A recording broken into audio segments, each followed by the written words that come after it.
Hello সবাইকে, আসসালামু আলাইকুম। সবাই কেমন আছেন? ছাদ বাগানে চলে আসলাম আজকে। ছাদ বাগানে যে দেখতে পাচ্ছেন আকাশটা মেঘলা আর সবুজ গাছ, সেই সাথে খুব সুন্দর একটা মনোরম পরিবেশ, পাখির ডাক, শব্দ।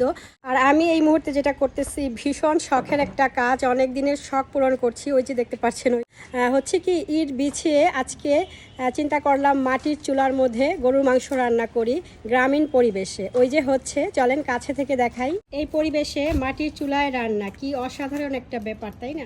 দেখাচ্ছি, সব মশলা দিয়ে মাংসটা কষা হচ্ছে।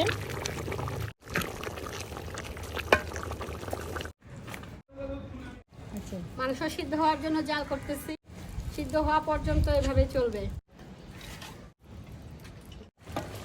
এখন আলু দিয়ে জ্বলে দিতে হবে।